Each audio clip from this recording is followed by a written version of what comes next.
If I had words, grating or crude enough, that really could describe the horrid hole of hell, I could squeeze out the juice of my memories to the last drop.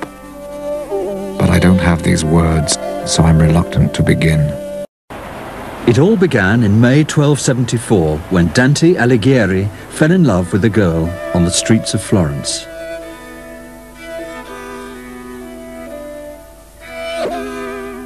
He was 9 years old when first he saw her.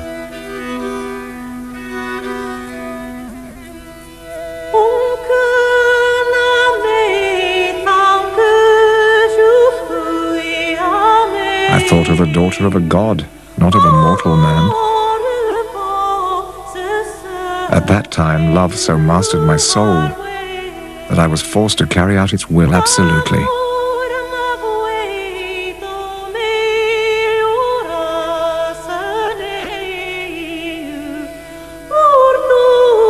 Many times in boyhood I would seek her out.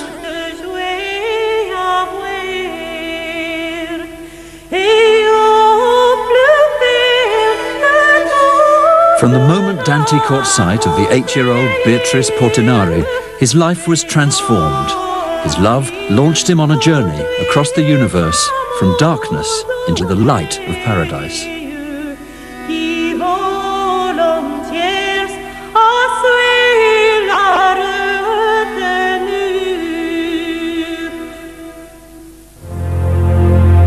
Male sexuality can lead in many directions, a lot of them destructive and cruel. Dante turned his love of Beatrice into a sensitive and kindly vision. This transformation of potential evil into good was to be the great achievement of Dante's imagination. But what Dante meant by love worked on many different levels. At one level, it was courtly love, based on the songs and lyrics of the troubadours of southern France, where true masculinity expressed itself by respecting rather than dominating the female. At another level, it was full-blooded sexual love, although Dante never had any physical contact with Beatrice. And at yet another level, it was a mirror image of the love of God and the Queen of Heaven, the Virgin Mary, at a time when her cult was becoming more youthful and humane. But above all, the love of Dante for Beatrice, she who makes beautiful, she who makes blessed, became a focus or distillation of his entire vision of existence, a perfect example of divine love in an ordinary Florentine woman.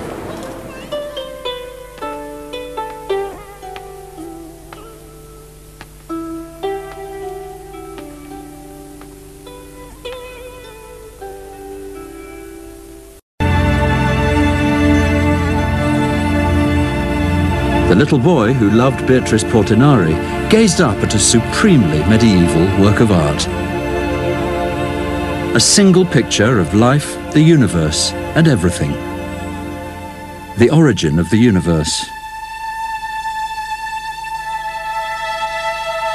The creation of the first man, Adam, and the first woman, Eve.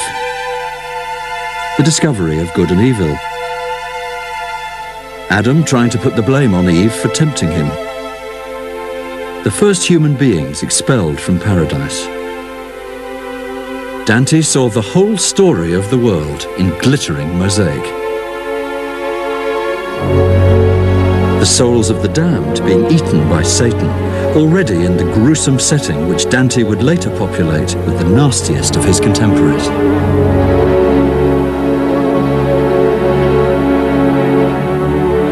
Quintessentially medieval. All experience unified in one picture.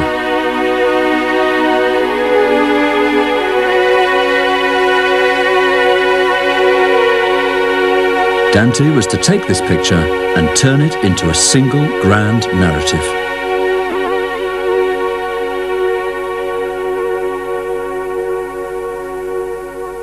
Dante studied politics and taught himself to write poetry. The love of his life became mixed with dreams and visions until it was his main preoccupation. A marriage was arranged for him in his late teens and they had 3 children, but he never once mentioned his wife Gemma in his poetry. Poetry was for Beatrice, the glorious lady of his mind. They only met in reality 5 times. But the idea of divine love and his love for Beatrice were to become inseparable.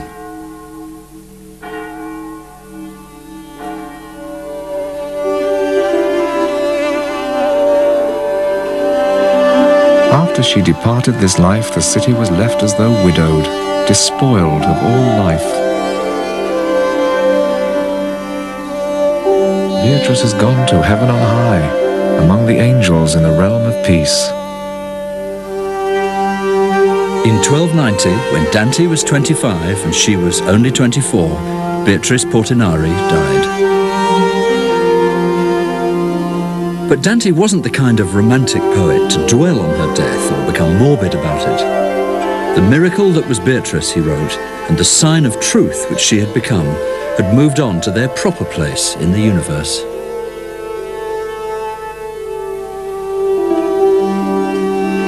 Dante searched for a new voice in which to express his love, so that one day he'd be able to praise her as he should.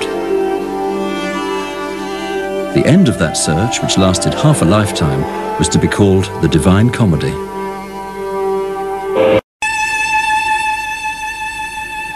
If ever it happens that this sacred poem, to which both heaven and earth have set their hand, wins over those cruel hearts that exile me from my sweet fold where I grew up as a lamb, I shall return a poet, and at my own baptismal font assume the laurel wreath.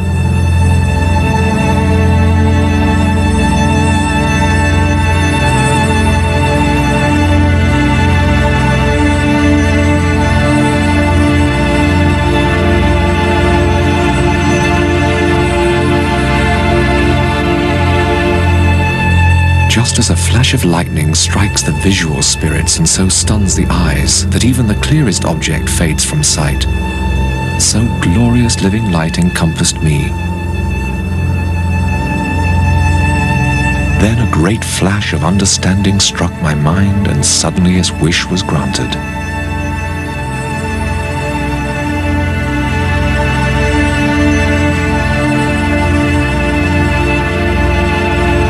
Like a wheel in perfect balance turning, I felt my will and my desire impelled by the love that moves the sun and the other stars.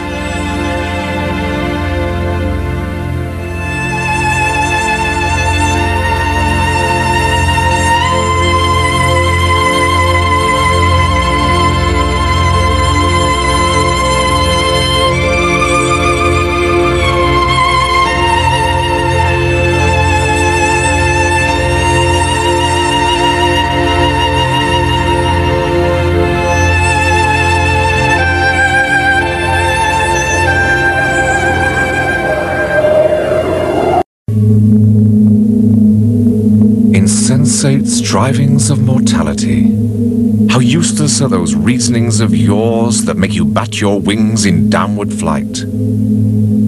Some planning theft, others affairs of state, some tangled in the pleasures of the flesh, some merely giving up to indolence. And I, relieved of all such vanities, was there with Beatrice.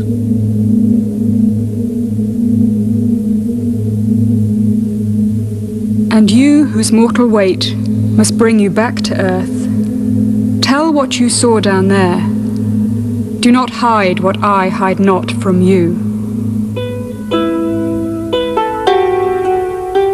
I saw all of heaven's ether glow with rising snowflakes, of triumphant souls of all those who had sojourned with us there. My eyes followed their shapes up into space,